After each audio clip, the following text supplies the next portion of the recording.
Hey, Johnny. Got it. Okay. I started the recording so that we will be preserved for posterity. Or for the cops. No. There's nothing they'd get us for, I would hope. Maybe subversive Christianity. Looks a little cloudy in Cambria. Is it rain Yeah. clouds or just overcast? Yeah, just overcast. It's May gray giving way to June gloom. You know that. Oh, yeah. Yeah. We ran into a little sunshine coming up, but the day ended overcast, and it's supposed to be overcast most of the day. So what kind of drive is it for you? About 5 hours, Oh, 5 hours with a rest stop. We extended it a little bit more because we went through Malibu rather than 101. And that's an experience that it just ain't like it used to be. ha, that's for sure. A couple of more people are here, George Farrick and Bob. Okay, Just south of you is Cayucas. And that's where my sister Mary and about 8 or 10 of her relatives by marriage and children are. oh, okay. Beautiful little town. It's a lovely George. town, yeah. And here comes George Crook. Good morning. I was in Cambria years ago, and it was a day exactly like what you're describing. So I don't know if Mhm. that's endemic to Cambria, but Mhm. my wife and I were there. It's a beautiful place. Mhm. We went to a little restaurant just out of the town where you could sit up on a bank, like bank seating, and look out over the ocean. It was really Mhm. nice place. Mhm. And all the little shops downtown and all that kind of stuff. George Yeah. and Bob. Hello. Oh, Bob, hi, George. Hello. And yeah, we're on Bridge Street, which is right in the heart of the West Village, no, the East Village. You know, there's basically two villages here. Yeah. And the older, more pioneering one is the East Village. So You have quite a view there. it is. It's what you see right here is the house, and across the street is a little not very historic but non-denominational Bible church. And down the street here to the right is Main Street, and Lynn's is on the corner. Oh, okay, that's a good spot. Yeah. Yeah, They we have, have, they have good pastries. they do. I'm, He said, taking a bite. yeah. And good dinners. They have their famous Olalaberry pie. Mm-hmm. Yeah. Yeah, I'm finishing up a little bear claw here. We had dinner there last night. Tim, is it lunchtime there for you? Well, I've just finished my grapes and cheese. Yeah, it is. Oh. We have had 10 inches of rain this week, so we are just Oh. thrilled that it is sunny and it is not going to rain, it looks like, for the next 48 hours. So we are pleased with that. Well, we would like to trade you for 5 of those days. I know you Southern would. Yeah, California, big that wouldn't need. hurt out Yeah. here. We would like a little bit, even just a few hundred miles north. Mhm. Really? Wow. Yeah. We're toying with drought as well. Mm. We are below normal. We are at 32 inches so far this year. And versus what do you get, 10 or 12 in LA area a year? Something like that. On a good year, you get 10 or 12. I think something like that. Yeah. Who remembers good years? Yeah, up here in Northern California, it's about 25 inches would be a good Okay. 25 to 30. So we're way down, yeah. George, who remembers good years? I remember a very good year for rain. It was the year that they hadn't yet finished the seminary college, and we were tramping up and down Oh, yeah. the hill in the absolute worst mud you have ever seen. So that And was a so- good year for rain. When they finished the seminary college, that was in Camarillo, right? Mhm. Okay, but were you guys still down in San Fernando while they were building that? Or did they wait? Did you wait until they had finished it before you moved up to Camarillo? They moved us up there before they finished it. They had what, 2 dorms open? And that was it. We did everything down with the theology. The rest of you remember that, don't you? Mhm. Yeah. And Hey, Gary. Morning, good morning, good morning. Hey, Gary, how are you? I'm, Yeah, as I recall, Tom, there were lots of boards set up so that coming down the hill and into the complex. And a few of us stepped off the boards into the water there. mhm. And so remind me, if you can, how large of a campus is that? Was that? I think they've Or torn what? they've turned the buildings down, I believe. It was about 80 acres, I think. Wow, that's beautiful. Yeah, much of it was orange groves. It was Now great. it's all housing. But they built dormitories, classrooms, Mhm. athletic field, tennis, handball, Mhm. all of that up there. what are you talking about? The college, seminary college Okay. in Camarillo. Camarillo, yeah. Oh, It I is- meant both sites were together 80 acres, I think. Yeah. How Only about time, kitchen? only time I remember going there was, I think it was in our senior year. Didn't we all traipse up there for some sort of big sporting event with the major seminarians? I have a Mhm. memory of being up there for just like one day. Yeah, yeah. That Okay. was, Brett would have been a year ahead of us. Yep. It was definitely not ready for us in a way. But we enjoyed it. I did. I did too. Mhm. Me too.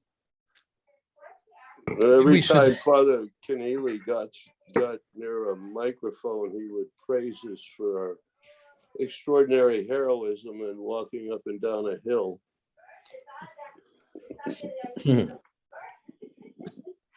Yeah. I was recently going through and scanning some old pictures there. The color had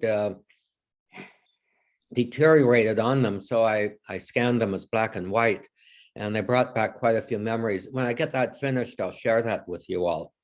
Great. Oh, great, thank you. It's pictures of the building of the college. Talk about cycles. Now it's torn down, right? Now it's torn down. Why?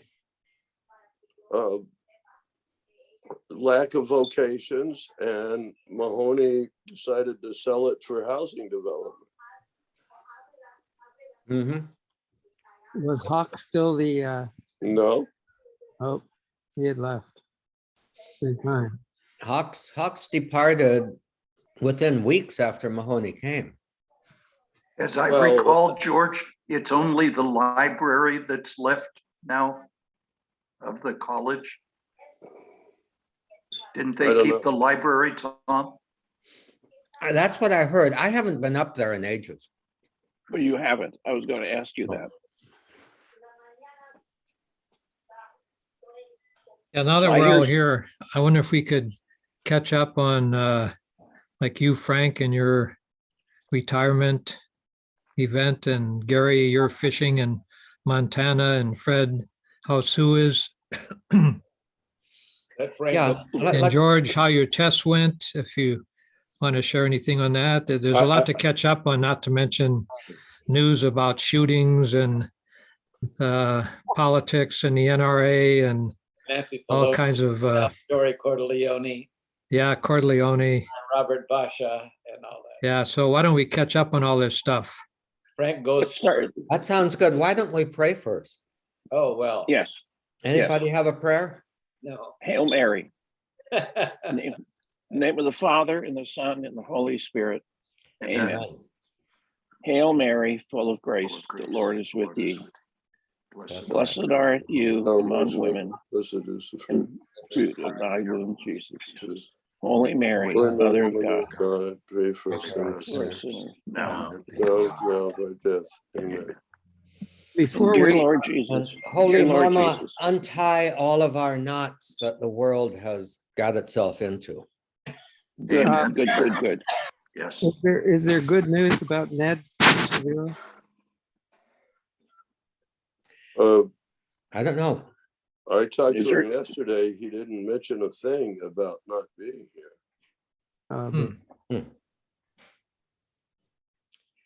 So his Well- absence is not a function of going to see one of his hundreds of doctors today. Quién sabe? Okay. Well, all 9 of us fit nicely on a screen. Yeah.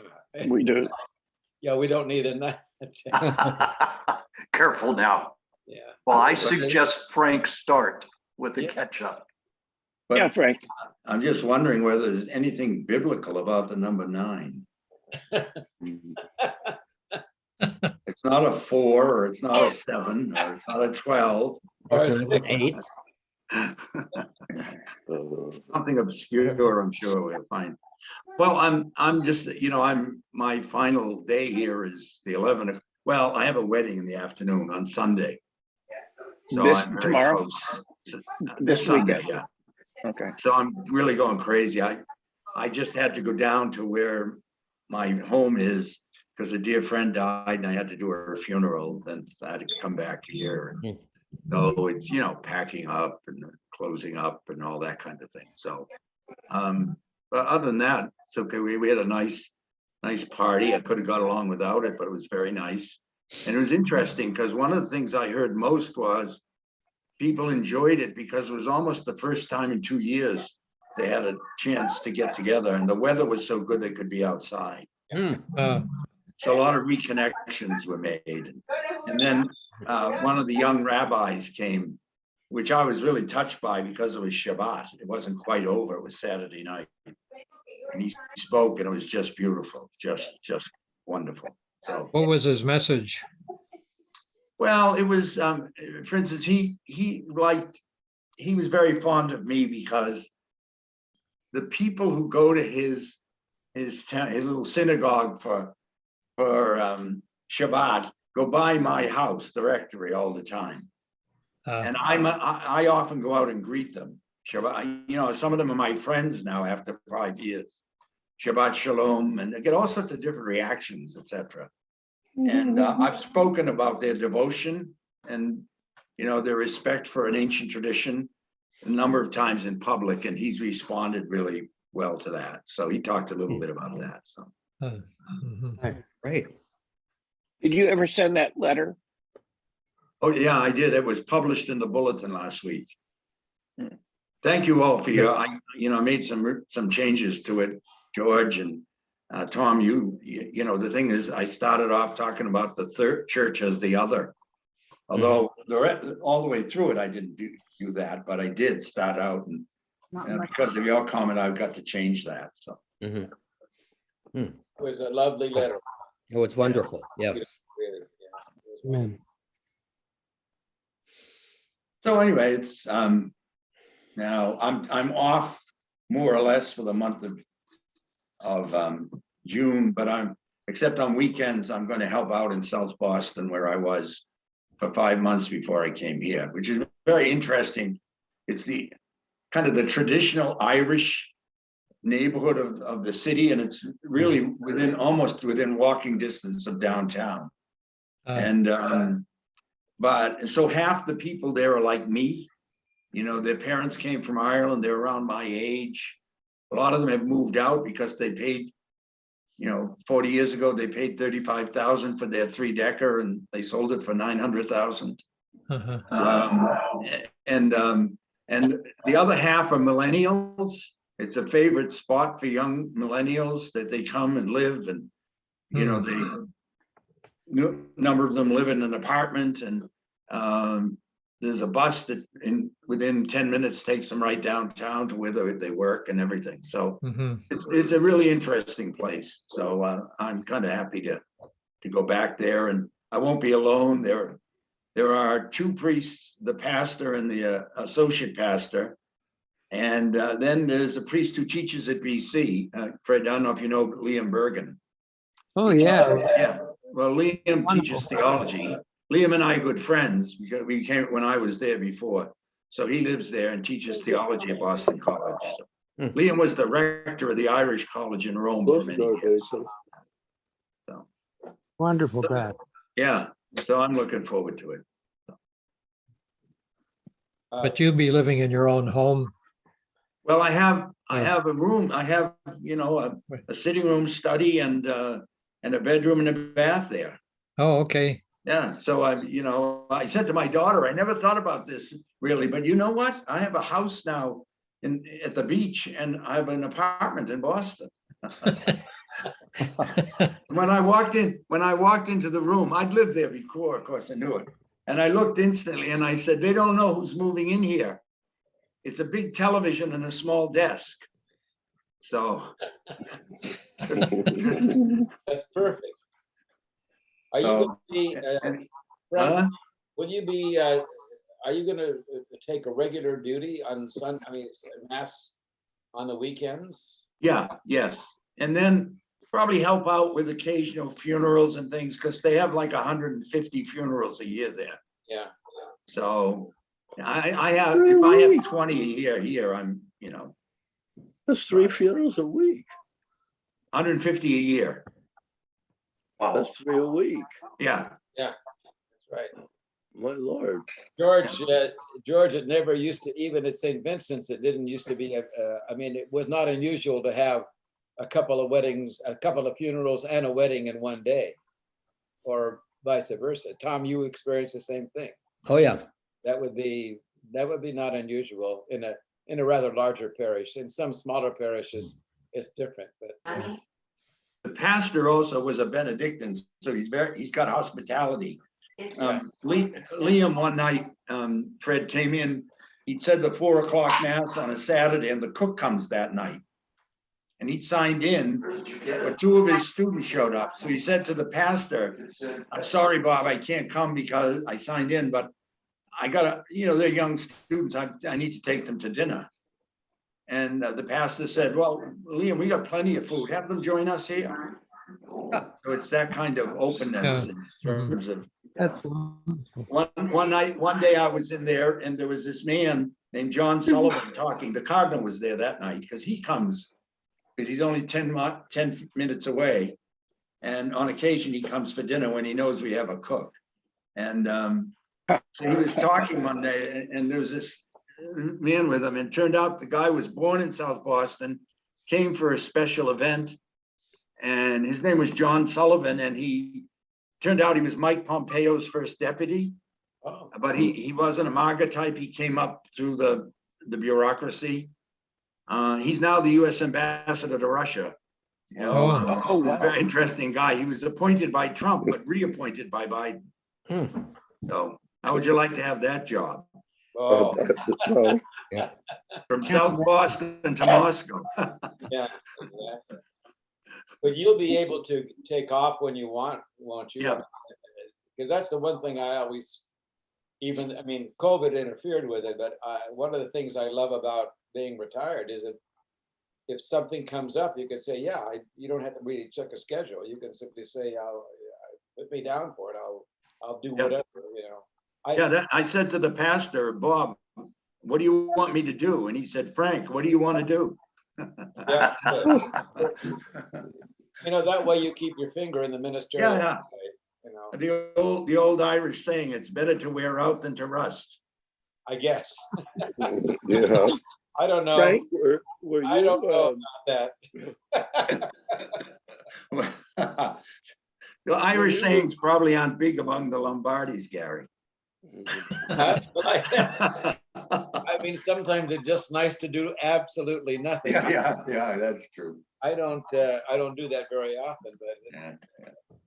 yeah, I'm I don't not, think any of us in our retirement are doing absolutely nothing. but I'm not anxious at all to get involved in anything that's where I have to be at a certain place at a certain time on a regular basis. Yeah. I'm not gonna do that. Well, Gary, and Bob, maybe you, but when I don't want to say resigned or left the priesthood, it was like leaving what had been a sacred world all my life into a world of being a citizen. Let's just call it that. Because growing up, I went to Catholic school. I was an altar boy, then going to the seminary. And then at age 33, it was like leaving what had been, call it a sacred world, right? It wasn't a secular world. Yeah. And so, Gary, you're kind of leaving what has been a lifetime of being in the sacred world to where you can be in the secular world. You can go incognito to Montana and fish Yes. and Yeah, go to a bar, or whatever. yeah. Yeah, So no, maybe that's what you're experiencing. yeah, it's been nice. But for me, I remember talking to Warren Holland. By the way, Bob, you were gone the last time I was on. And Warren Holland was my spiritual director for 40 years. And Warren Holland, do you know? He Yeah, knows you. Yeah, I know him too. Yeah, Gary, I know him too. I was in a small group with him at NAC. Oh, okay. Yeah. Warren he was the most wonderful person. I remember when I had retired, I had said to him, I don't know. I said, I get up in the morning and I have to do back exercises, and then I take a walk for an hour and a half, and then I come home, I make coffee, and then I try to pray for 45 minutes or so. And then by the time I have breakfast, it's almost noon. He says, what a wonderful way to spend the morning. And that has become a regular routine for me. But he has referred to retirement as catch-up time. And, because I said to him, I know that one of the things I'm concerned about is I've been very purposefully, I've always had like a, purpose. I mean, my ministry was my purpose. It was what I got up in the morning to do, and I always look forward to it. And I always had 1,000 ideas about what to do next in the parish and that sort of thing. And then I realized that I still have a purpose in retirement, and that is just to grow now more spiritually. I mean, that's still the overall arching purpose, it seems to me anyway.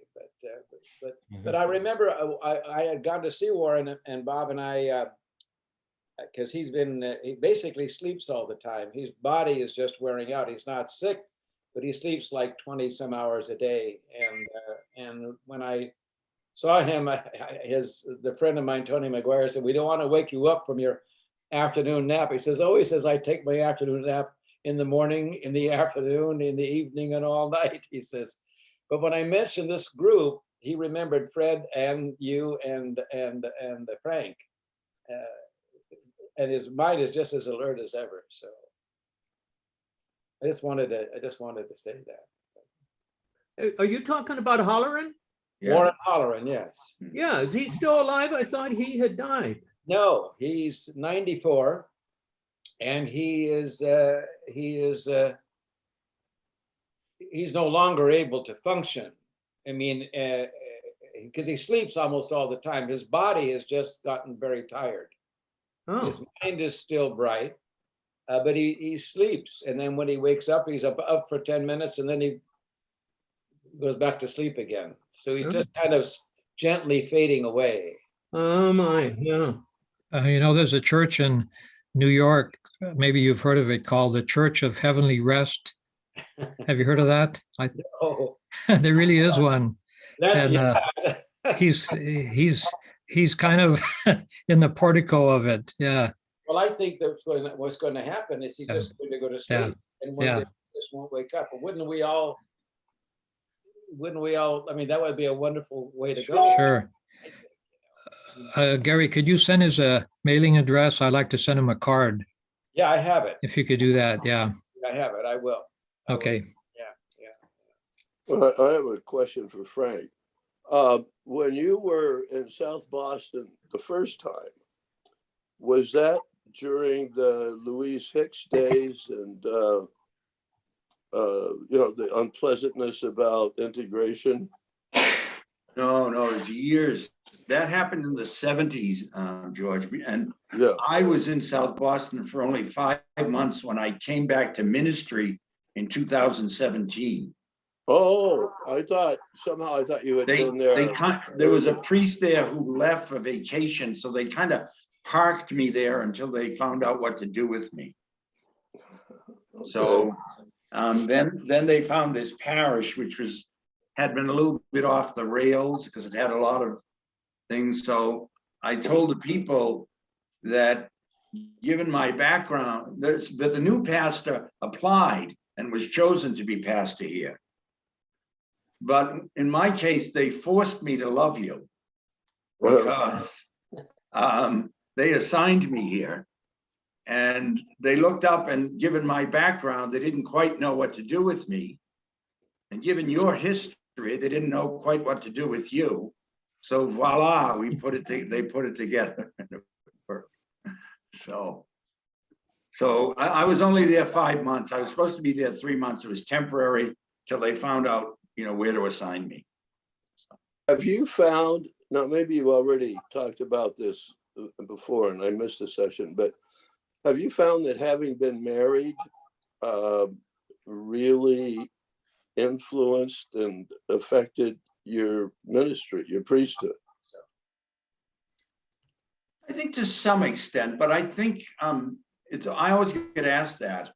I think it's actually a bit overblown because in my own life, Well, I've met priests who are such extraordinarily good human beings that they're able to give you good advice and guidance, both by their lives and what they say, in whatever the situation is.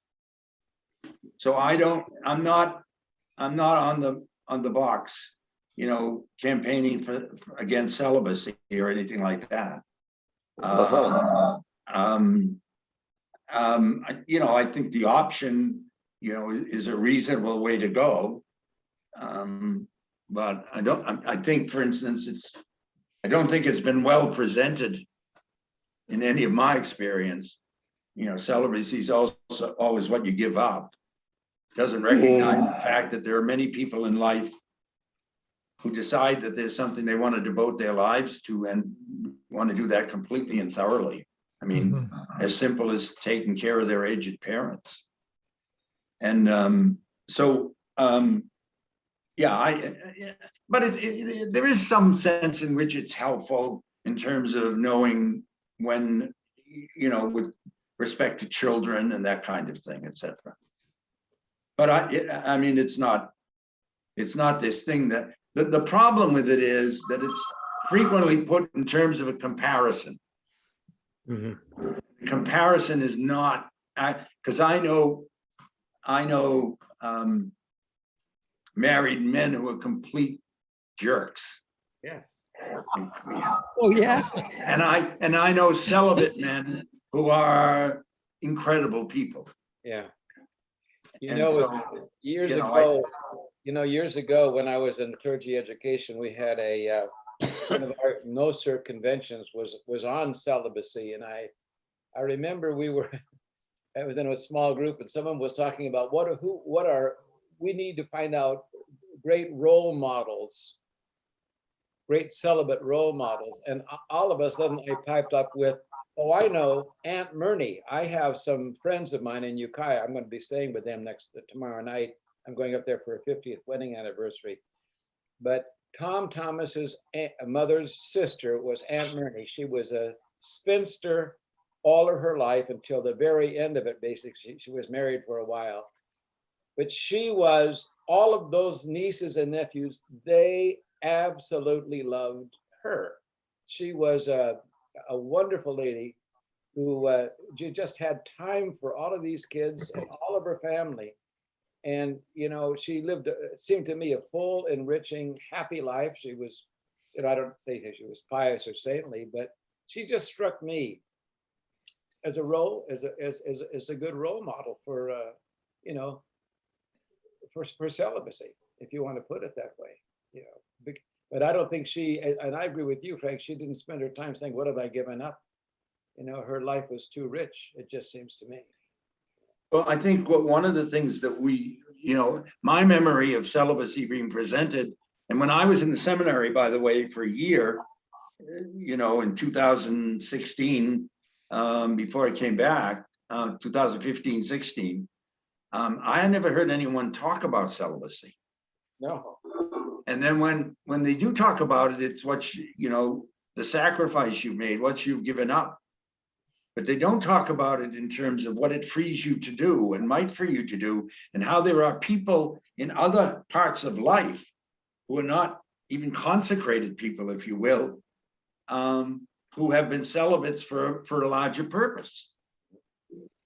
And so I think that the whole thing has gotten almost completely distorted because we concede kind of to the secular thing that masculinity is tied to your level of testosterone rather than your level of commitment and ability to love. Mhm. Well put. And we do that in seminaries. In today's New York Times, I came across an obituary about a woman named Adrienne Germain. It was in the New York Times, but she actually died in Oakland, California. So that caught my attention. She took her own life. So I kind of Googled her name. I did some research. She was very prominent in women's reproductive rights internationally with the UN and so forth. And in one of the articles, it talked about that she had been married twice, but she was so taken up with the women she had met early on in Peru that she became very close to, and that kind of inspired her. She could see the difference in women who were burdened with children that they didn't want to have, and they couldn't go on to do anything in their own life. And it says that even though she was married twice, she was so taken up with this cause that she went on to be single, you know, and do this cause. So it's kind of like what you're saying, Frank, with her, this was very important to her and she invested so much in it. Anyway, if you get the New York Times, just look at Adrienne Germain or Google her name. Maybe I'll send a link out to an interview she gave that's from Rutgers that kind of gives an idea, but it kind of fits in with the abortion debate too that's going on. It seemed like she got a firsthand glimpse about women, especially in underdeveloped countries in Africa and South America and so forth, and women who are abused sexually and forced into marriage and all kinds of things like that, kind of a firsthand view of that type of situation that propelled her into supporting women's rights. Yeah. So anyway, very interesting person. The idea to send that out, George, please. Yeah, I'll do that. Yeah. You know, John Paul II in his document Pastoris Dabo Vobis has 4 areas of development for prospective priest and existing priest in ongoing development. And there's an order to them, which is never followed because people don't like to deal with it. And the first order is the human or the social, then the spiritual, then the academic, then the pastoral. And I think I mentioned this before. You go to seminaries in this country and go on their website and you have it up. It's going to be somewhat rare that you find the social or the human as being the area of development that's the first and basic part of successful ministry. And you like in my own, there's two seminaries here in Boston, one St. John's for younger men, and that order is not followed there. Probably the spiritual, because we got to think of ourselves as spiritual first of all. And Pope St. John, it's not there either. It's not followed, and it's repeated by the Holy Father. And as those of us who've had some familiarity with papal documents know that there are three important things about papal documents. What do they say? What don't they say? And how do they say it? The Pope is consistent, and Francis has been too, in a speech he gave to a seminarians in Ancona last year, in following that particular order. And I think it's a neglected message. Speaking of papal documents, just this week, I read a book on the not issued encyclical of Pius XI about the Nazis, that he asked the Jesuit Father Lafarge to write for him in 1938, because he had read Father Lafarge's book attacking American racism.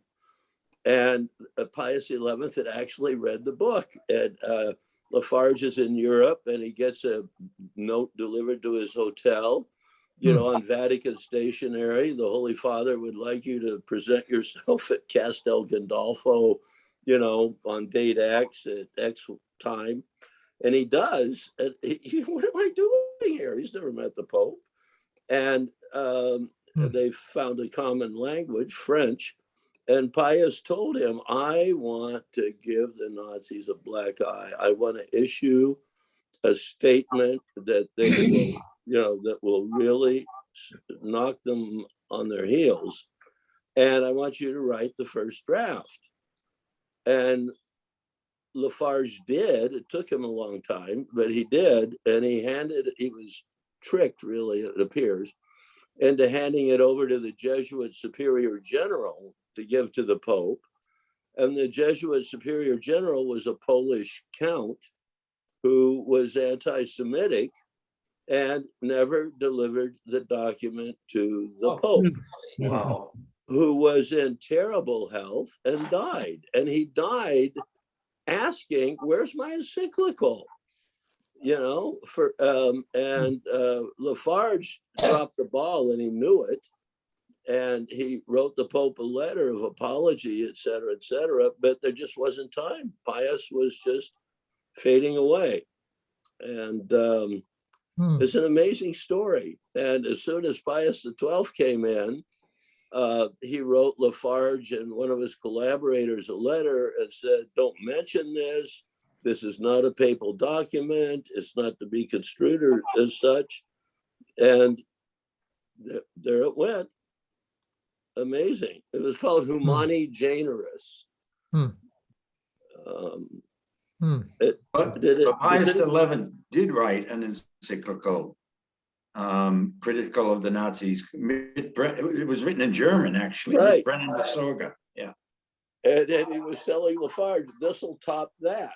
Okay. And that was his intention. I mean, that one was smuggled into Germany by Spellman, right? As a Vatican functionary. I think so, yeah. Yeah. And for whatever reason, Pius XII took a much softer line, as we know. And I defend Pius XII. I mean, I don't think he was Hitler's Pope at all. But he wasn't FDR's Pope or Stalin's Pope either, when it came to the Nazis. He should have been Churchill's Pope. That would have been, Tom Welbers, you sent a great article about replacing Francis de Sales as the patron of Catholic journalists. Yeah, This new guy, Yeah, yeah, quite a saint from Holland, right? right.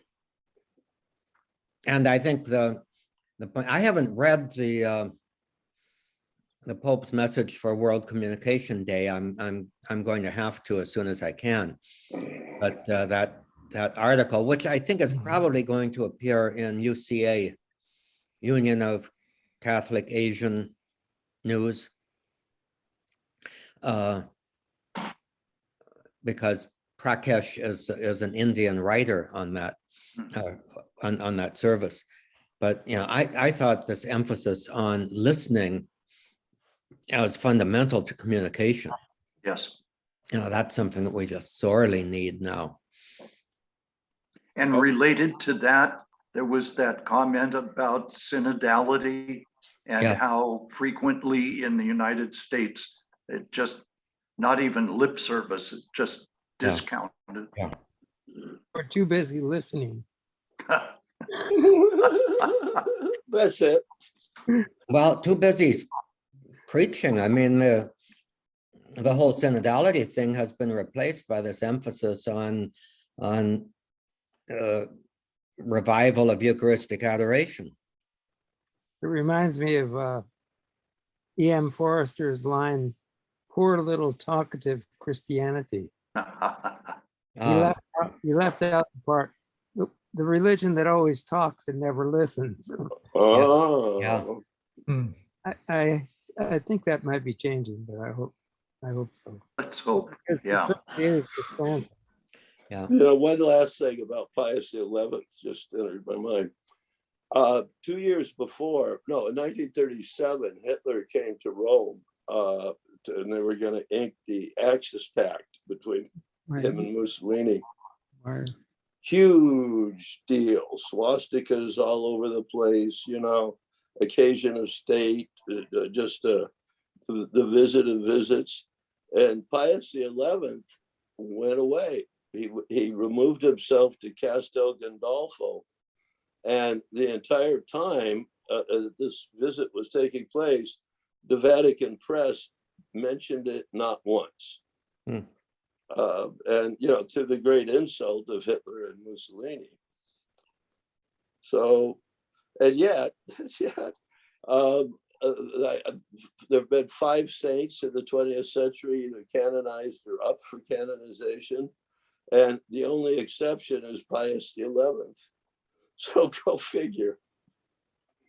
I remember being at lunch one time in the rectory of St. Gregory's with Father Eugene Burke, who taught at Catholic University, and Bishop Manning, who was my pastor. And they were both talking about how wonderful Pius XI was.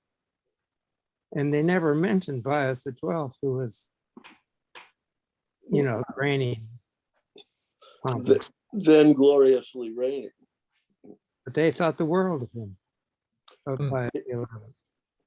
He authored apparently 2 encyclicals every year of his pontificate. You know, that's prolific. It is. He's big in the social doctrine of the church development with Quadragesimo Anno. Yes. But apparently a very irascible guy, you know, you didn't want to cross him. That's okay. Yeah, it's okay. There are street legends, I think there's street legends in Italy that when Hitler did visit, that some of the Mussolini arranged to put kind of false, more decorative fronts on some of the buildings in Rome to impress him. And that planes that he saw in northern Italy were, as he traveled by train south, flown south, so that he would see them again as different planes in southern Italy.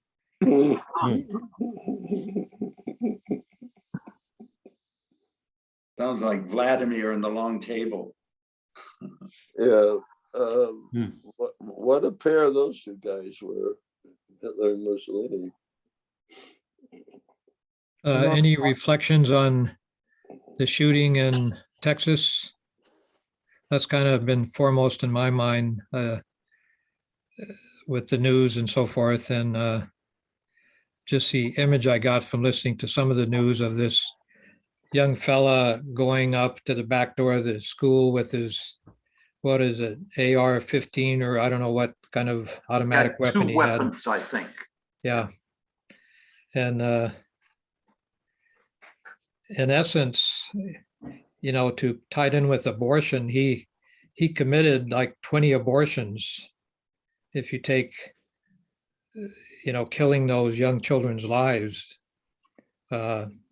even worse than an abortion. But I just wonder if Catholics who have been for Trump because he's anti-abortion, and Trump speaking at the NRA and supporting the rights for, kind of anti any type of gun safety or not very effective measures. I just wonder if there's going to be any conflict in their conscience of voting for people that they would vote for because they're pro-life and anti-abortion, and yet they're pro-NRA and pro-weapons of this type. It seems won't like even there's- cross their It seems mind. like there should be some conflict of conscience there. You know, Won't cross their minds. no, Well, why? I Well, agree. it certainly crossed my mind. Well, I no, would put them. I think George Crook is just right. The type of person who supports the Second Amendment, that the complete dominance of the Second Amendment, and it's not going to cross their minds. They don't see that connection. And we talk about listening. I'm not too sure they're listening, but I'm not sure that we know how to listen to them either. Nobody is listening to one another. Except Just the the people who agree with irony, each other. and the irony is this weekend here in Hendersonville, the National Guard Armory is going to have the largest gun show that it's had in years. So it's just kind of like we drove by and it said gun show, any weapon you want to buy will be available. And I thought to myself, what kind of world do I live in? Just amazing. There are a couple of statistics that kind of, based on what you're saying, Tim, is that Americans, 4% of the world population own 44% of guns. And also that during a certain time period, there were like 200 school shootings in the United States. And the second most school shootings were 8 in Mexico. It just highlights our country and our situation here and the interpretation of the Constitution and the whole thing of what right to bear arms means and the interpretation and how people interpret it. And, for an 18-year-old to be able to go out and get that type of weapon, without any checks or balances or any instruction or anything at all, there's something really wrong with that. If you really get out from your conditioning, say that shouldn't be happening. 18-year-olds, their brain function is not very good, even in terms of consequences.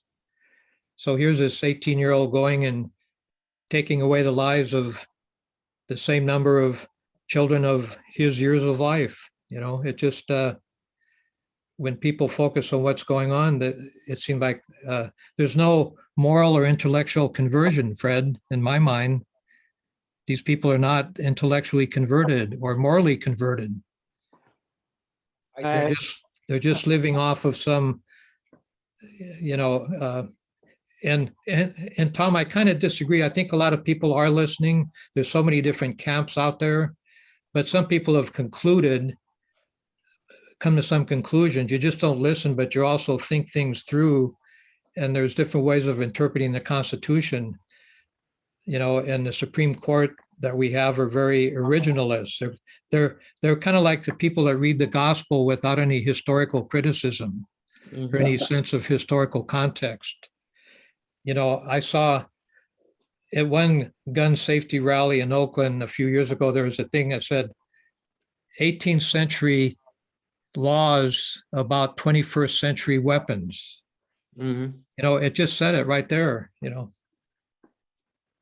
I have a good friend who's an ardent supporter of gun rights.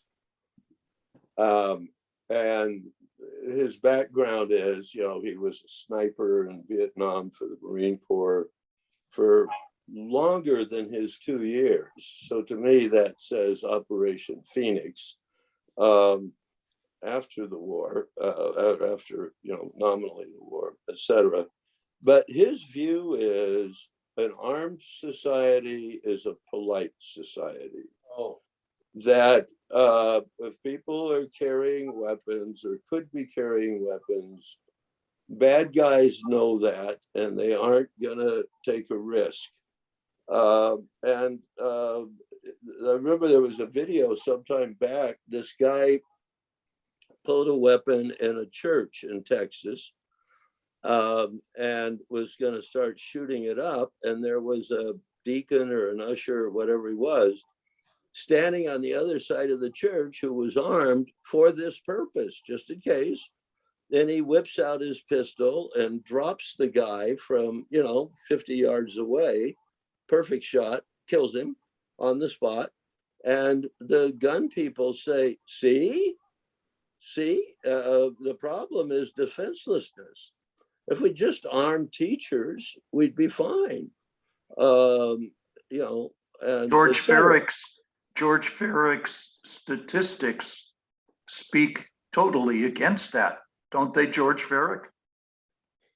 Well, I'm not sure. I do think there are statistics that if a teacher, first of all, several of us on this screen have been teachers in the classroom and still are. Fred, you're, but, and it doesn't even mean teachers, it means in a church, right? You could get killed in a church or a synagogue or at a supermarket.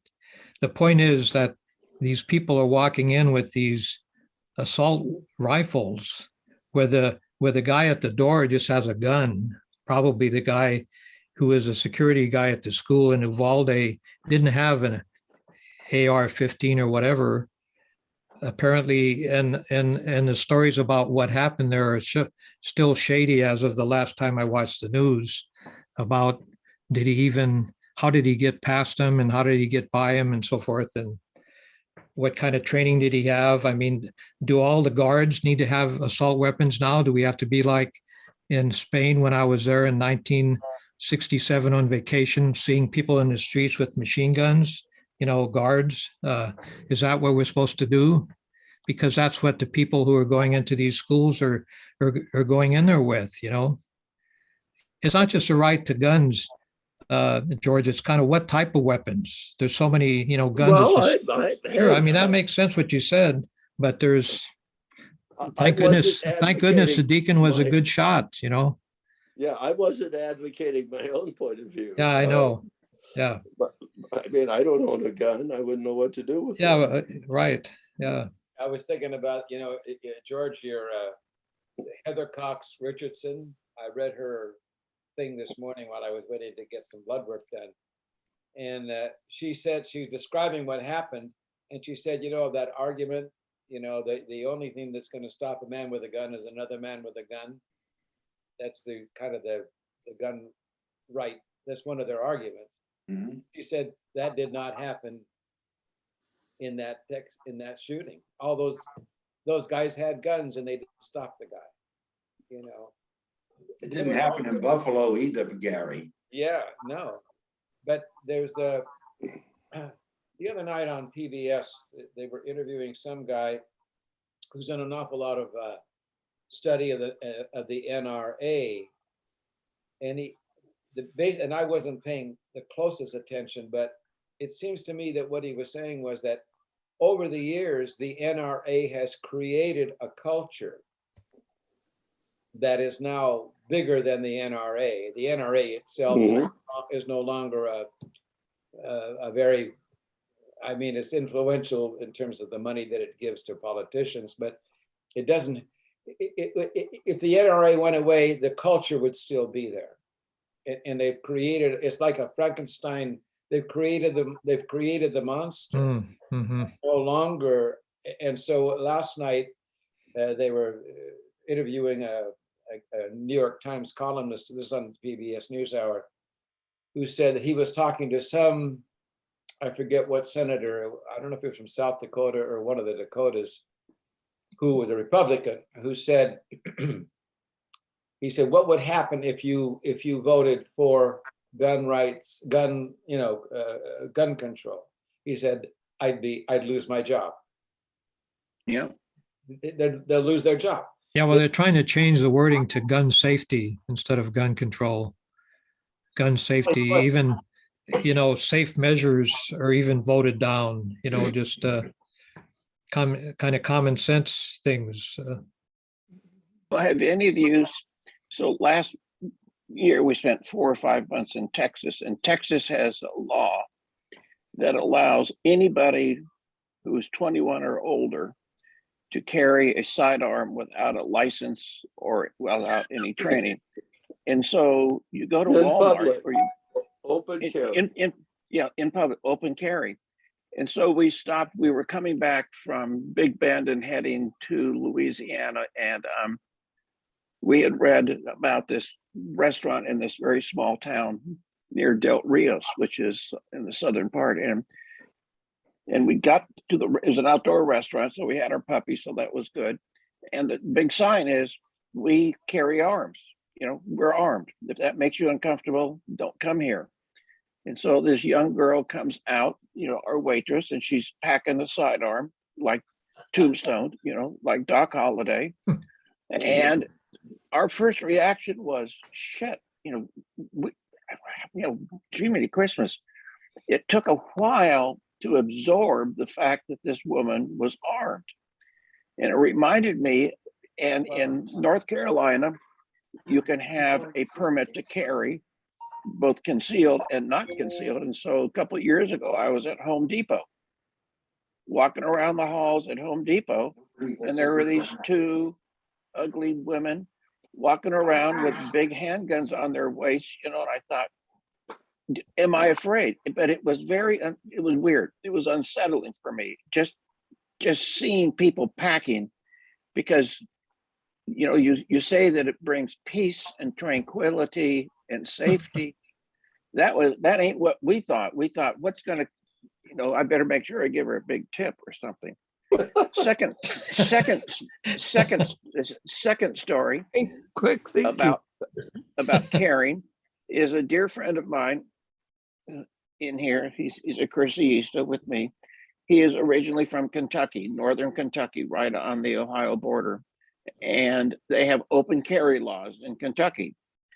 And the small Catholic church that they go to when they go home is they have a couple of guys in the back, who are greeting people who are carrying weapons.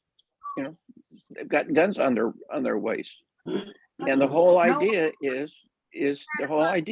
their theory is, we want people who think they're going to be able to come in and shoot this place up to know that we've got some really tough dudes here with guns, and you're not going to get away with it. So there's We want to talk to you, so wait about a half hour or so, okay, honey? Because I can't hear. If we're busy, then don't worry about us. Everything's just fine here, okay? Are you still in Madrid? Are you in Madrid? Yeah. who's that?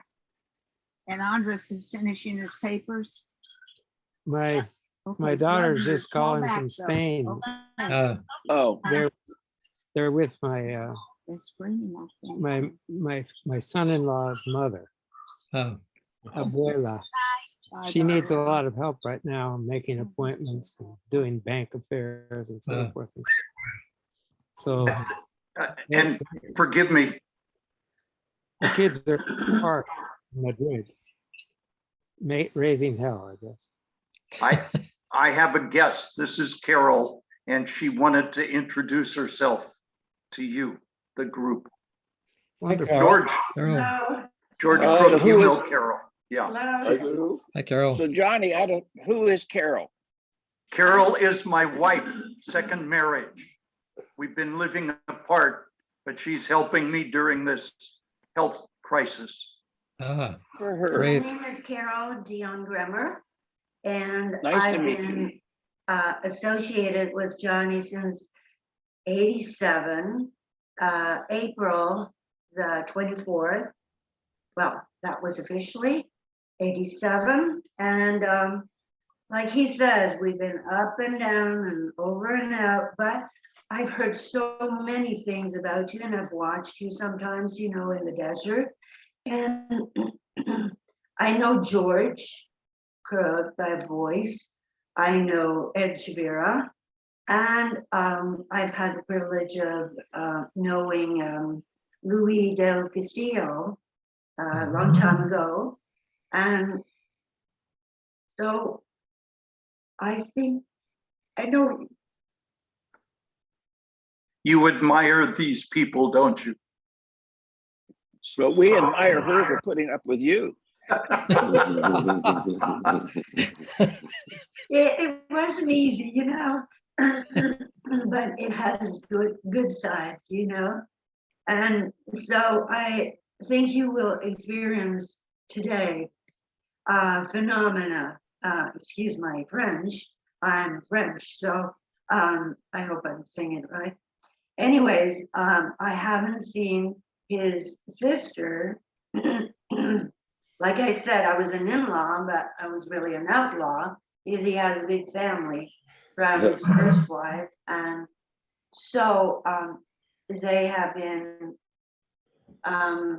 introducing me as somebody else, but I would like to inform you that I am from a very good background. First of all, I think what attracted Johnny to me is that I'm Catholic born and raised, and extremely great grandmother and grandfather, religious. My grandfather, you know, he was serving at the church and when it was Latin. And and before my grandparents, I don't know anything else but Catholic, you know. So I think that's what we were attracted to each other. And then the other thing is that some of his family are not of the same faith and they don't accept, I guess. And so today he said, well, I'll invite my sister Gail, who wants to take care of Johnny because of his health issue. But I've known of his health issue for a long time, but they just didn't know. And we've been together and celebrating our anniversary, and because of the family, we just kept them apart, you know, so we could enjoy some time together. And so Johnny comes to the desert, really enjoys it, you know. So his sister, who is coming now, No, they don't need to hear that. his sister, who is coming now, I haven't seen for at least 25 to 30 years, you know. Wow, wow. Wow. First, yeah, all of his family I haven't seen. In fact, I saw his brother. It was like 3 weeks ago when they thought he had a concussion, you know. So they came over to the desert and they said, well, you know, why are you keeping him here? And I wasn't. I was taking care of him. You're We're going. glad you are. I didn't recognize his brother. I haven't seen them in so long. I'm gonna shut it off in a minute. So Johnny, are you in the desert? No, I'm in, No. Carol drove me back Ah, here yesterday. okay. So you're at your home in Southern California? Yeah. Orange County, Well, yeah. Johnny, how is your health? How are you doing? I spent some time at the Alzheimer's clinic yesterday. I'm slipping. There's no doubt about it. And I'm gonna need some significant care and support. Wow. Now, okay, John, how do you know you're slipping? Forgetting things, serious memory lapses. Excuse me, I'll And be right. the most scary one was as Carol was driving me home here in Southern California, I couldn't remember the right streets to get home. Okay. Now, once I'm here, I can get myself around, but they've taken away my driving privileges and all. It's just it's and the Alzheimer's people said a lot of this is manageable and you can make some comeback. But diet, exercise, no alcohol, all those kinds of things. Mhm. So listen, I appreciate that Carol wanted to be introduced, Mhm. and I think for you to be aware of my crisis, but I'd like to move on with the rest of our agenda too. So Okay. Carol, Nice to meet you, Carol. See you, Carol. Nice to meet you, yes. Yeah, Carol, thank you for the care. Thank you for the Yeah. care. thank you very much. Thank you. You're welcome. Yeah. And thank you.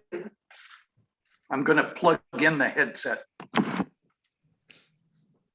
And so Lombardi, And I, I'll, did you go fishing in Montana? Is that what I heard?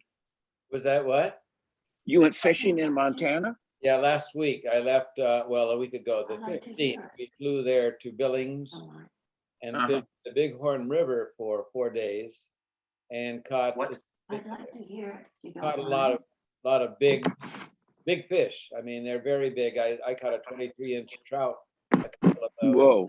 And, but the interesting thing for me was that there's a number of retired doctors from Denver. Then there's 3 or 4 of us, and I've just joined. They've been doing this for many years at this place. But one of them, who has since moved to Healdsburg, Norm Fujita, is a retired epidemiologist.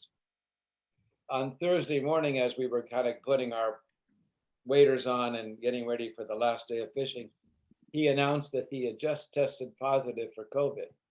Ah, Oh, Trying to put a damper on things, and you don't quite know what to do. He left and went to Billings and stayed in a motel for a couple of days, got himself tested, a PCR test, and confirmed it. Then eventually got on the road and drove back to Healdsburg.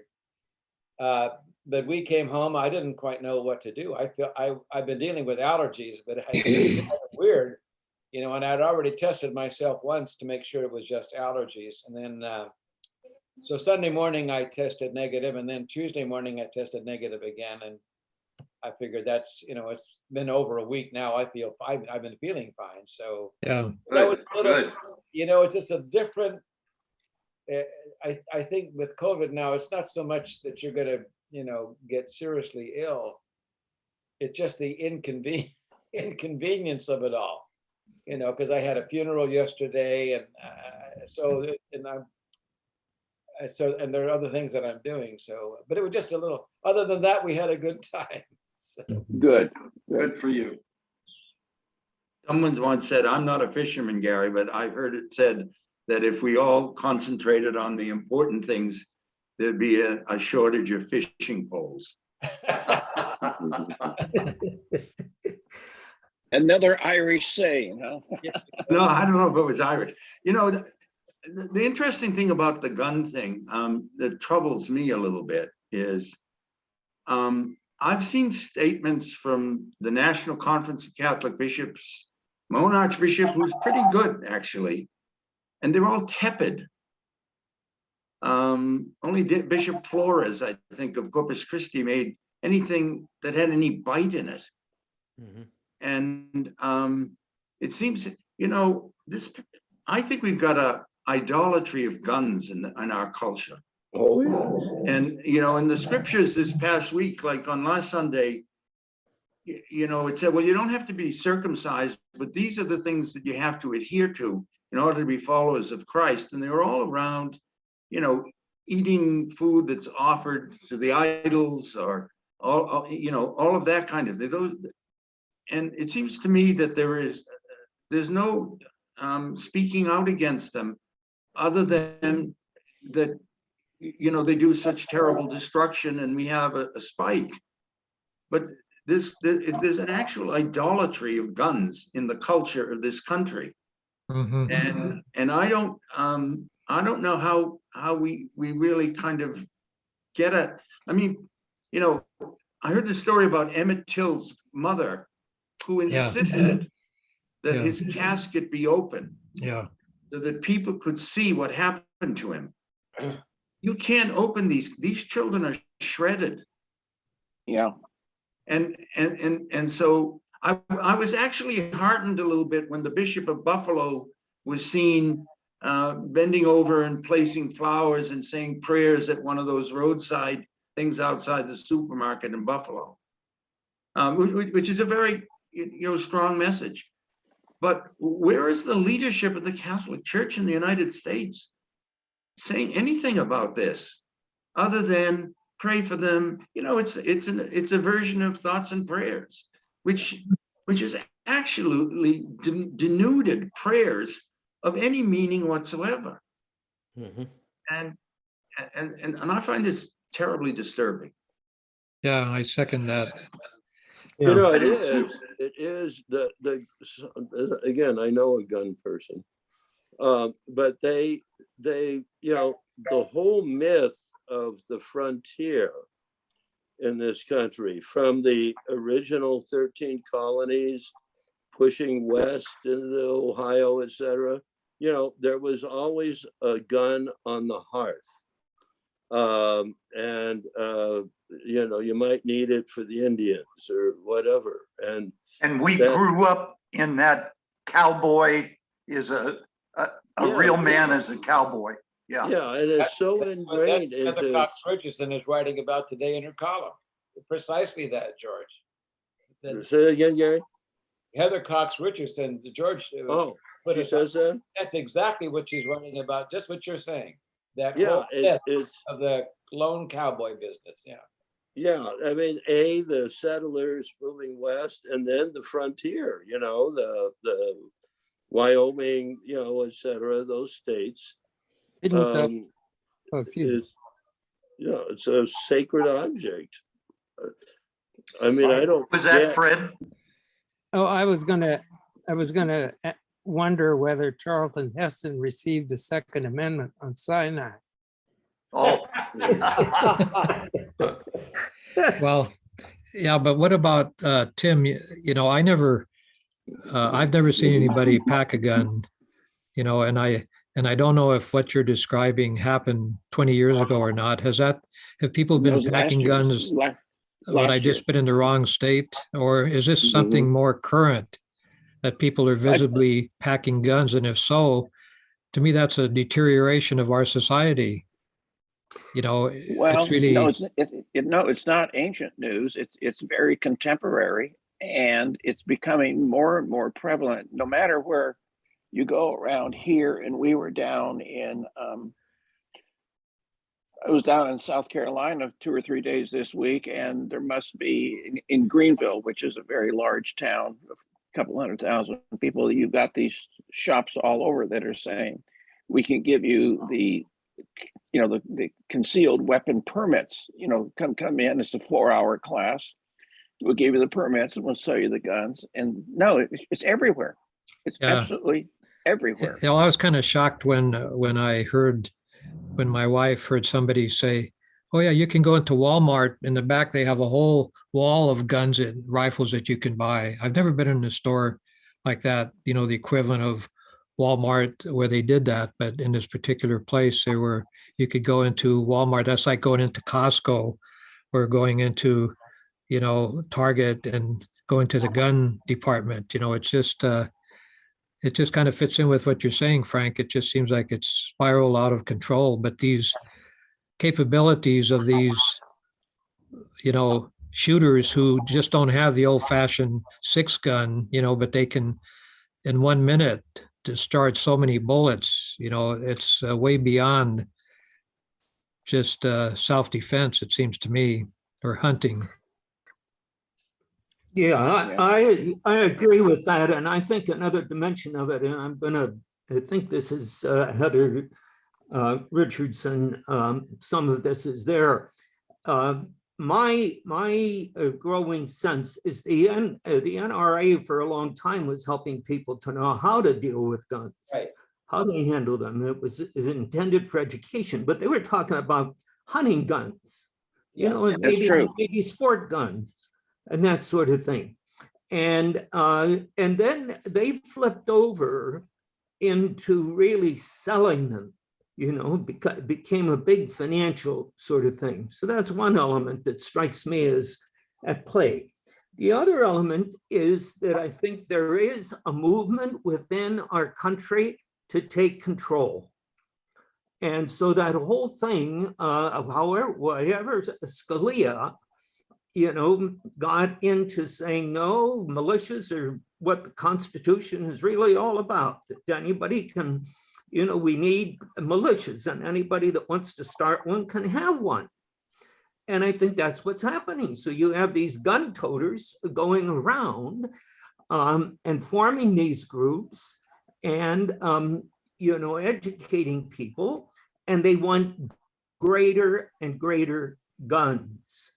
And so it's no longer a matter of having a 6-shooter or a hunting rifle or that sort of thing, but they have these military pieces that, and I think, and what are the, what are the Republicans doing?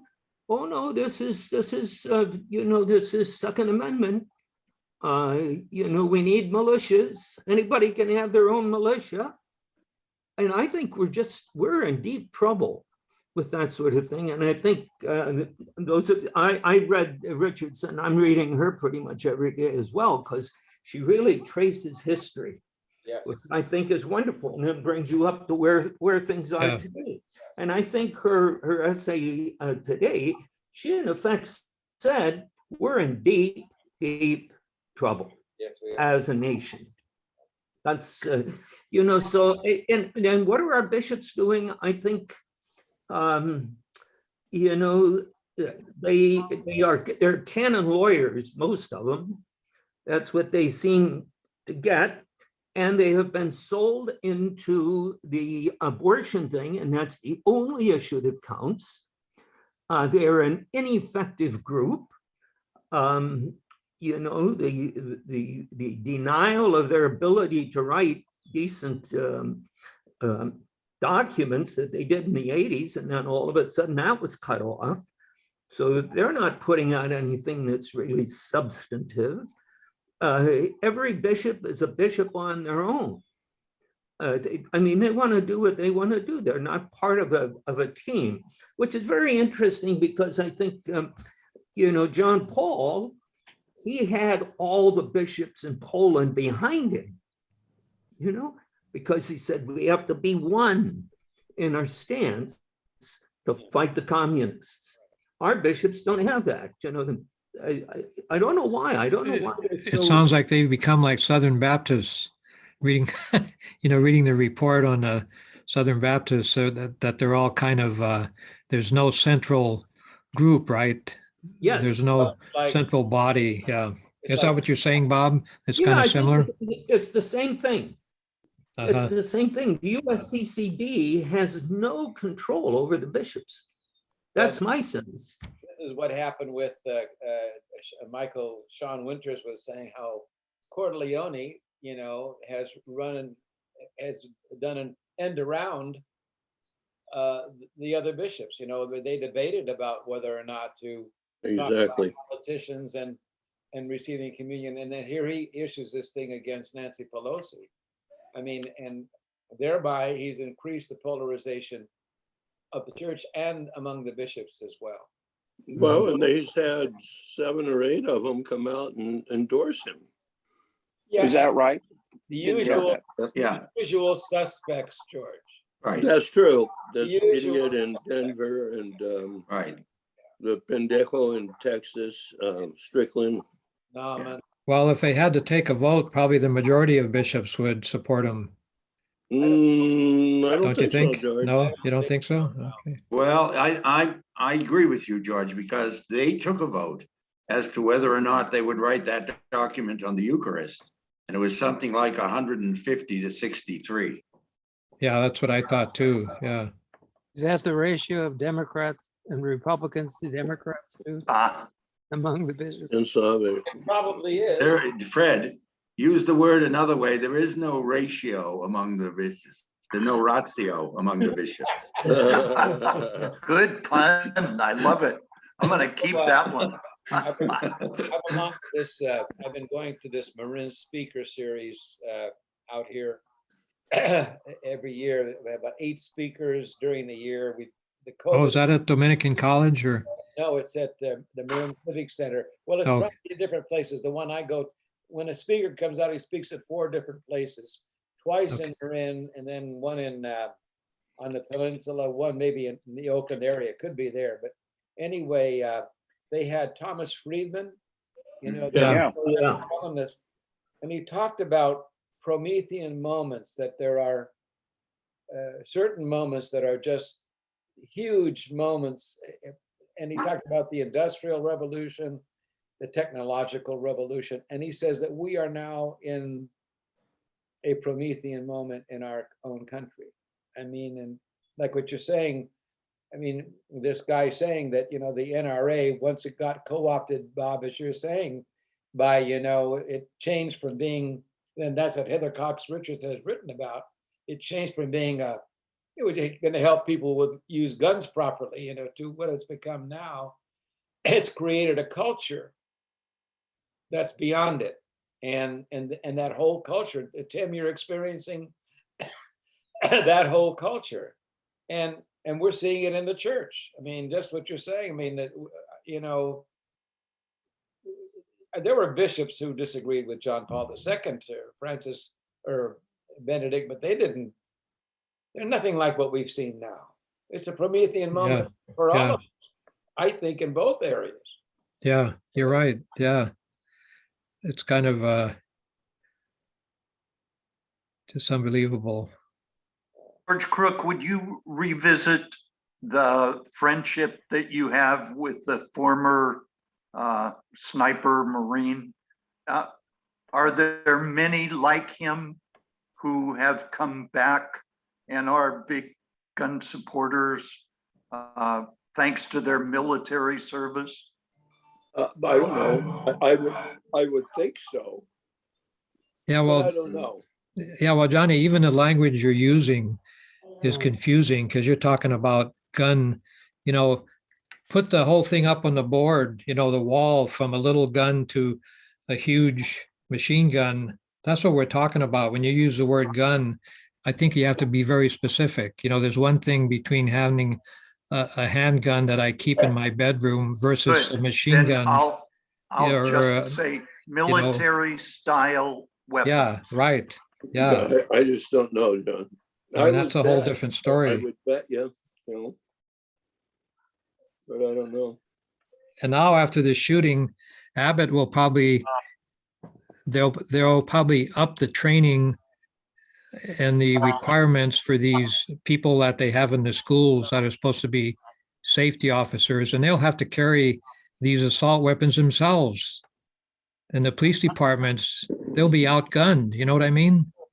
It's really, I think it's, we are at some kind of Promethean moment. Yeah, it's just, and My people will friend vote for. tells me that the really deadly weapons, if you want to kill a bunch of kids, are handguns. The machine gun like guns, assault rifles, etc., tend to jam. They're not very accurate. Of course, how accurate do they have to be? But and a sophisticated killer will have a handgun. Well, in whatever they the- are, you know, there are things you can put on a handgun that enable you to shoot so many bullets per minute, you know, all kinds of things like that. That's what we're talking about, any Well, type but no, of, where I was going was my daughter's a 5th grade teacher, and every time this happens, I say, well, Susan, you know, you got to get that handgun, put it in your purse. And, you know, she's not amused, but it's not amusing. I mean, why would she be? But Hal would tell me that the teacher with a sidearm who really knows how to use it, it would probably be the single most effective way of taking down one of these idiots. And Abbott will grab onto that. You know, my brother-in-law married his son or daughter, and Abbott was at the wedding and at the rehearsals and all that. And I said, well, what did you think of him? And he said, barely printable. I did not like him at all. You know, he's a Catholic, Yes. Governor Abbott. And he won't be denied communion. Not at all. Good for you, Gary. Good point. Well, you know, instead of the teacher's handguns, it should be the secretary at the front door, right? The kind of timid woman there who would pull out and take care of the situation, right? Yeah, but no, you don't want to piss her off then. No, or how about the janitor maybe should be, he'd be a person that could be, he's around the school. You know, it can get kind of ridiculous. But wasn't there supposed to be some guy, some guard? at Yeah. that school? But he was See, and that ineffectual. they can fall back on often is that the cop on the site doesn't do the job. The cop Well, in and you- Florida didn't. Yeah. Yeah, They said the police that first arrived on the scene wouldn't go in because they only had handguns. And they were afraid of the guy with the, They're the first victims, yeah. yeah. They were afraid Yeah. they'd get hurt. They didn't want to get hurt. Yeah, see, Yeah. that is a situation that seems to have occurred in Parkland down in Dade County in Florida. You know, where the sheriff's deputies got there quickly and they said, well, you know, we can't go in because we don't have our bulletproof vests on yet. And so my son was in special forces and was both Afghanistan and Iraq. Well, these guys, they go into buildings where there are shooters. They go into buildings where you've got terrorists. So something is taking place in the law enforcement establishment in this country that until they know that they have overwhelming force and they've got the vests, they've got the shields and everything, they seem very reluctant to barge into that classroom where that kid had been shooting for an hour. I mean, yeah, and so Yeah. it's I think it was a failure of law enforcement in part. I mean, obviously the failure was in the kid.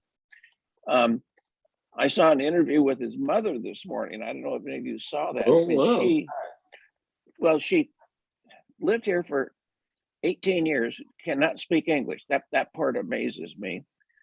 And so she said, oh, we have to feel sorry for him. And she's not been part of his life apparently for a long time.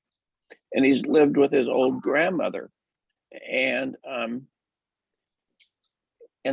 so what I'm trying to figure out is where in the hell does an 18-year-old boy get the big dollars that it takes to go into a gun store and buy assault rifles? And he had hundreds of rounds of ammunition I watched the interview this morning, hundreds of rounds of ammunition, many clips in his backpack. Where did he get the money? And the irony is in Texas, you have to be 21 to buy a handgun, but you only have to be 18 to buy an assault rifle. Now, Oh, why not? Go figure. is there something missing here? I mean, that's just Well, like, you know, Well, you know, and if you were the salesperson at the gun store, what would you be thinking? Yeah. You know, if you're really a human being and some kid comes in and buys an assault weapon and all, what the hell would you be thinking? It seems to he me, buys I'd two say, of them. son, what are He you buys up two of to? Yeah, they Well, don't care, yeah. right? Yeah. I guess The only not. thing he'd be thinking, the salesperson would be thinking is, you know, is the credit card any good? Yeah. Good point. Yeah. Yeah. Easy to find out. Mhm. You know, And so maybe what I should do is do some research for you guys, and maybe I should go to the gun show tomorrow here Yeah. at the Army, at yeah. the National Guard Army. I could go and I could take some videos, and if you guys want to buy some weapons, I could get them and ship them Find to out, find out what you can buy there. why don't Yeah. you wear a placard, Tim, that says, peace I leave you, my peace I give you? No, I don't think so. You know, Oh. PIECE, yeah. A lot of our discussion, I think, is somewhat tactical. what troubles me is, in the history of the Catholic Church in the United States, James Gibbons was a great figure because he more or less, not completely, but more or less convinced the country that it was okay to have Catholics here. He was friends with Theodore Roosevelt. He convinced the Holy Father not to condemn the Knights of Labor. And then the next big thing that happened was the 152 ministers led by Norman Vincent Peale to put out a statement when Kennedy was running for president that the tenets of Roman Catholicism were basically incompatible with the tenets of the American Constitution. I'm kind of beginning to wonder if they're right. Yeah. The tenets of Roman Catholicism are, and the church is going the other way. We have the Weigels and the Novaks and people like that who misinterpret Centesimus Annus to say that Pope St. John Paul II was enthusiastic about American form of capitalism, when in fact it was exactly the opposite. So are we in fact losing any prophetic edge that we ever had and being domesticated Yeah. by an ethos, a national ethos that has elements in it, not the whole thing, but has elements in it that are antithetical to what it means to be a Catholic? Wow. Frank, when you're retired, write that article. Yeah. Well, it's a question. I don't have an answer, George. Well, That's okay. You pose don't, the you don't But need question the it answer. will, Lots of- it lots of may articles. trigger that people would compare American Catholicism with worldwide Catholicism, Right. particularly under the leadership of Pope Francis. Right.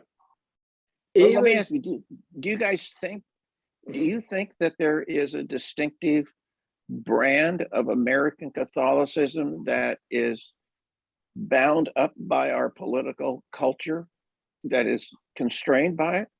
I had never thought of that. Well, there, among the evangelicals, there's a whole group. I saw an interview with the former Southern Baptist minister who's the head of Christianity Today now, I think. Yeah.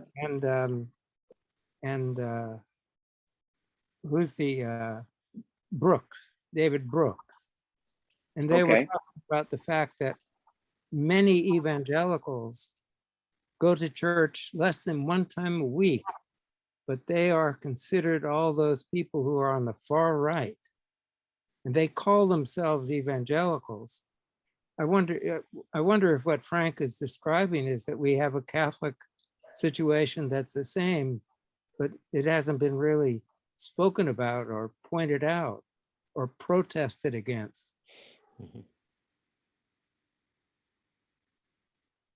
I don't think our evangelical equivalents are by and large as virulent as they are. You're talking about Catholic evangelicals? Well, I mean, our equivalent. Yeah, okay, all right. I mean, you've got some writers that are pretty vicious, Catholic writers. First thing, Well, Huh? well, you have, I think it's yeah, I don't want to start cutting out people. I think we need to look at the whole thing. Have we domesticated and Americanized Jesus to the point that he's not completely recognizable as being the one who's the savior of the universal church? Only if it carries a firearm. Yeah, well, Jesus with a holster. Yeah. well, I'm just trying to connect the dots. So we have Trump speaking at the NRA. I think the majority of Catholics voted for Trump. Trump is anti-abortion. And I would say Trump is against, he's for the Second Amendment and its originalist interpretation. And he doesn't believe in anything sincerely, but he'll go for that because that's who he wants to appeal to. And also because that's where he gets his army from. And if there's going to be another January the 6th, I think those people are going to come with AR-15s. They're not going to keep them in their trucks or pickup trucks. You know, it's going to be different next time if that happens. But yeah, so I think, and I think the majority of bishops would vote for Trump, and they want their people to do the same thing. I don't think the I majority think it's would. kind of, yeah, You don't I think don't the know. majority would? I'm pretty No. pessimistic. Yeah. I tend to see that lots of Catholics, certainly not all Catholics, but lots of Catholics are more hooked on being Republican than being Catholic. Mhm. Yeah, Well, yeah, you just could as say- many senators are hooked on being Republican than American too during the impeachment things that kind of came out, I think. Well, Bob, why wouldn't you say that there are many why would you can say the same thing for Democrats? I mean, I think, if you take, don't want to step into this, but if you take the abortion issue and you've got very prominent Catholics who are advocating access to abortion more in a more liberal manner, couldn't you then say, well, they're more democratic party in their view than being Catholic? I mean, I think it cuts both ways, Bob. My inclination is to feel that Catholic teaching has a deeper take amongst Catholics than than it does with the Republicans. And I think that the idea of power, I think, in the Republican Party, and I think the Republican Party has used the abortion issue, and then to some extent, well, let me just stick with the abortion issue. I think they've hooked a lot of Catholics on that Republican stance. And for a lot of our Catholic people, that's the more important thing. In fact, they even feel obliged to oppose, abortion, the ability for people to have abortion. So I think they're very stuck on that, at least at this point in time. And then I think there are Catholics that I tend to think that their consumption of the faith as a whole, and including the place of war, the place of economy, the common good, I tend to think that Catholics, Democratic Catholics, are more in that camp, and I think they're not as hooked. I think they can cover a broader spectrum, but they do have strong feelings and strong convictions that makes them Democratic, But I think the Republican Party is hooked the Catholic community, and they don't see I think that when you look at the economy, and I find it in my own family, they think people that aren't doing well they're just lazy. They don't want to work. That the government shouldn't be helping people to have a balanced ability to raise their children healthily. So you can take the abortion issue, for example. I think the Republicans have pushed that so hard, and it's taken hold of a lot of Catholics. And the Republicans, if the Republicans win that thing and it goes that way, they will care less about whether all the babies that are going to be born and all the women that get pregnant and they're poor and they can't go to school, or they can't finish things. You know, and the Republicans are not going to care about that. And most of the Catholics won't care about that. I agree. I agree. I agree. I have to, Yeah, I'm gonna have to leave. This is a fascinating conversation, but I just wanted to say this friend of mine, Jim Fredericks, who's a theologian, also said, he says, the facts have a liberal bias. So, you know, maybe, but I agree with what you're saying, Bob, because our bishop wrote a piece in our diocesan rag called the North Coast Catholic a couple of months ago, and basically said you can't be a Democrat and be a Catholic. That's Yeah. basically what he said. Father Altman says that. And it That's was why he's famous. only because of the abortion issue. Who says that, Frank? Father James Altman. yeah. in Oh, Ohio, yeah. He said that, you know. My bishop wrote he didn't say it that way, not the way Altman said it, but Yeah. it's basically the same message. Well, Well, that's, I told you guys that the last election, a number of priests in this area that I live in absolutely said that. yeah. You I know, gotta that go. you cannot, Okay, Gary, See you you. know, But you the can't make that polls show that Catholics are no less Different. pro-choice than the rest of the country. Now, So what I those did, aren't Sunday mass going Catholics. yeah. And so, you know, that thing that you sent out, which was this something from your vicar general there in LA about political commentary during the time of election. Which one of you guys Yeah. sent? Was that from you, Yeah, Tom? I did. So I emailed that to my pastor, who had put a number of articles in the bulletin back in late October that it would be immoral for a Catholic to vote for Biden. And so I sent him that, and I said, Father, you know, do you agree with the thesis of this comment by the Vicar General in LA? And I said, if you do, then how do we explain what you and a number of other priests in the area said before the November election? I said, are you uncomfortable about that? But the problem was, guys, is that thing that you sent from the diocese was essentially on the IRS the IRS implications. It wasn't on, you know, how do you form a right conscience in your parishioners so they can make the decision. It was like, well, you can't talk about it because you'll lose your exempt status.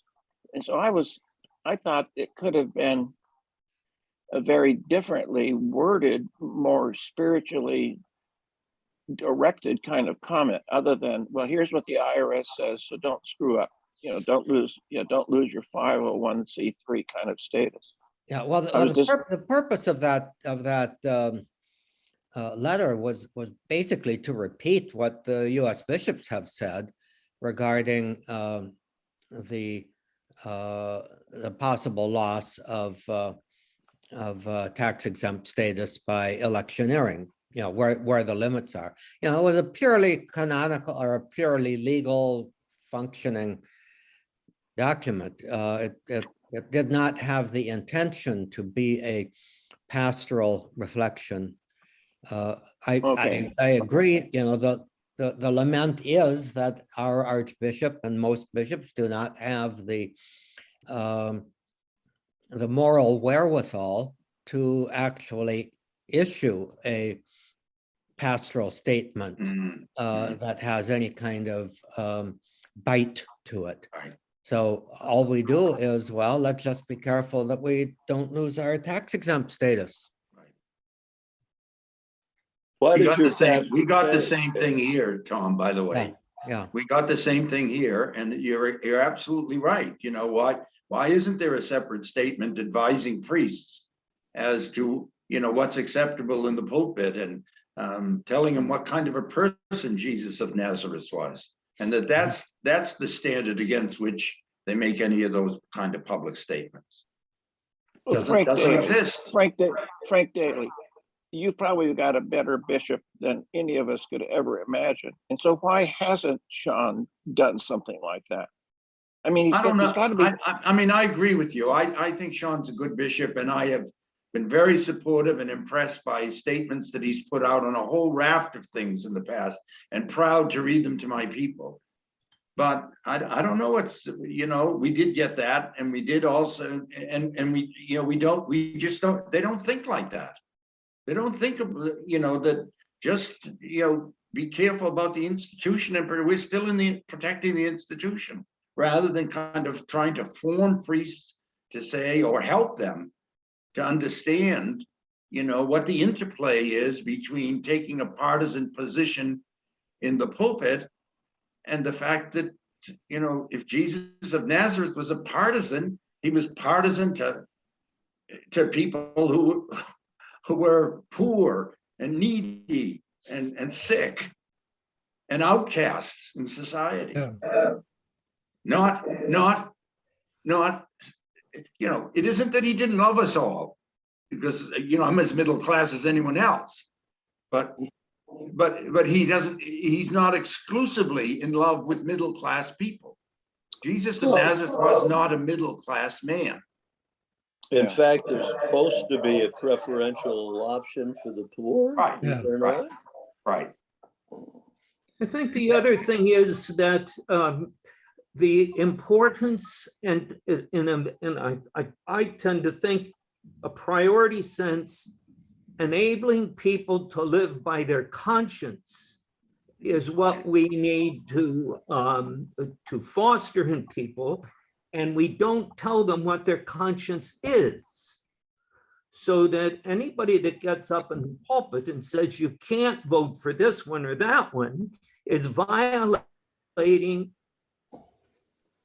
their right for conscience with the help of the church. The teaching of the church should reach them. But anything that's taking a strong political stance or even a moral stance, people have to live by their sense of what God is calling them to do. Right. And I think that there's too much in the church that simply, you know, wants to take this stance, and every Catholic should stand for it, including Coeur d'Leon. Right.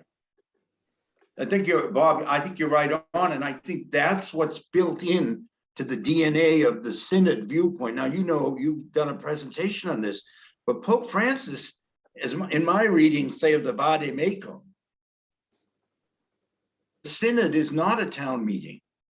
It's a quasi-liturgical meeting in which, in fact, we recognize that the Holy Spirit is speaking through the people and speaking to their conscience, speaking to their opinion, etc. And they can. And that's why I think it's so threatening to so many people. Yeah. They should be able to express their conviction, where their heart is, where their thinking is at this point, and they shouldn't be put down because of it. Right.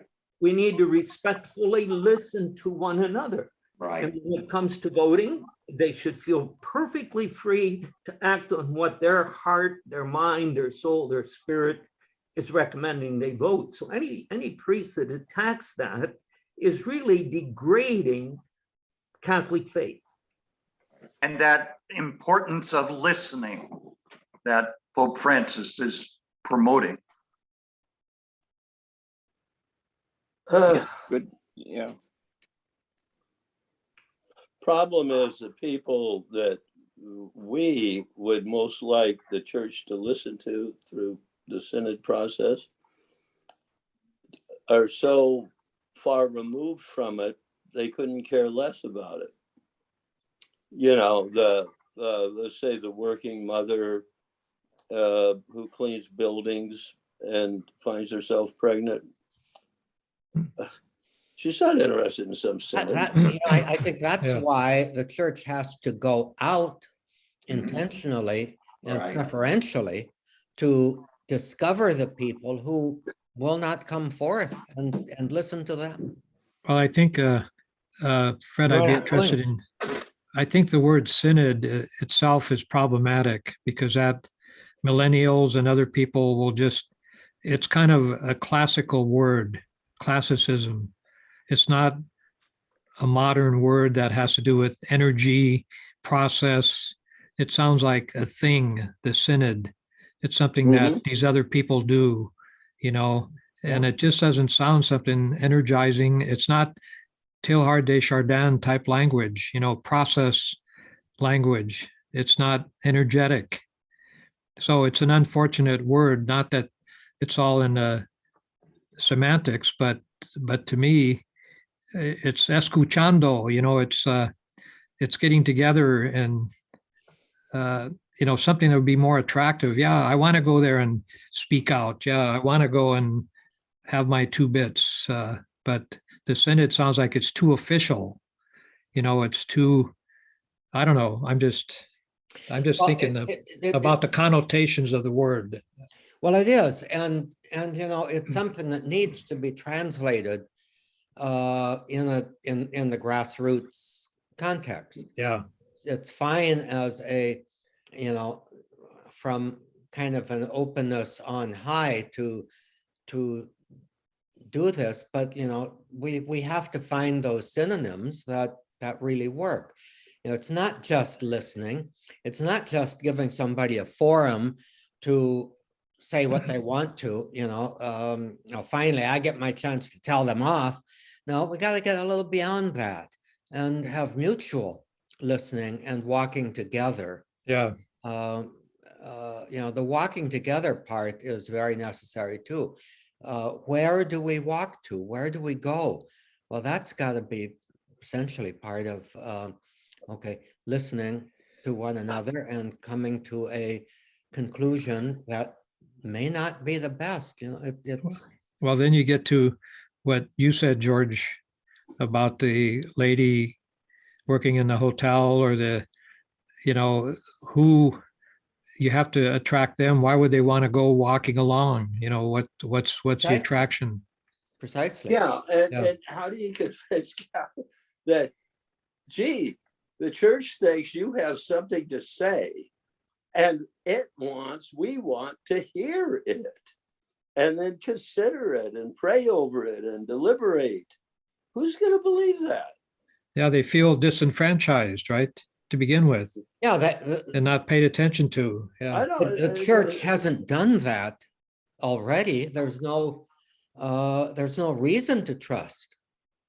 Well, it's because the church has a bureaucratic structure. Right. What bureaucracy is about is power. And if it's about power, then you don't really converse. You calculate what's to your advantage. Mhm. Whereas the best analogies for the Trinity. Hello. Point out- Hi. Hello. I'm on my Zoom with my guys. point out that God Himself is conversational, Yeah. and the church, what the synodality really is about is being able to have conversations, and that's what's lost. It's not lost in a truly pastoral orientation, but it's lost in a bureaucratic orientation. Yes. Good And- point. And- Unmute yourself, John. I muted you because of Yeah. the background noise. There you go. But Fred, do you think it's, you know, I think of the South American scene with the comunidades de base and that type of thing, Paulo Freire and people getting together to Tom discuss Welbers, things. George Crook, George Farrick, Tim Almy, Fred Lawrence. So who's this, John? This is my sister Gail. Hey, Okay. Gail. I have Hello, I have Gail. a family gathering that's a Hold little on, bit guys. Hi, Gail. And Carol. this is me. It's been a while, George. Yep, it has. How you been? There's Mike. Very well, thank you. Hi, George. Hey, Mike. Good to see you. Likewise. Is that your son, John? Brother. Brother? Okay. Not even the baby. I have to leave, guys. God bless. Okay. Okay, Bob. Yeah, I And do I've got to too. go I quickly got, too. Yeah, Yeah. it's about One of that my- time. So shall we make this the time Yeah. for transition? Who's I'm gonna off- do the I'm closing off to prayer? Cedar Tim. Sinai yet again. Tim, give us a report on those guns. Oh, Yeah. okay, yeah. And we yeah. can close with the peace prayer of St. Francis. How's that? Do that, Okay, you George. lead it, George. Well, I don't know it by heart, but part of it is, Lord, make me an make instrument me of your instrument of peace. thy peace. Where there is hatred, let me let so me so love. love. So, Where there is Where there's injury, pardon. pardon. Where there is Where doubt, there's doubt, faith. faith, Where there is despair, hope. hope. It is not so much to Uh, seek to be understood is to understand, And to be loved is to love. love, for it is in dying that, well, I don't know, I think we're skipping a few things here, but We are. And giving But them We're it's getting the receive. gist of it. in dying we are born to Born to eternal life eternal type life. of thing. Yeah. Amen.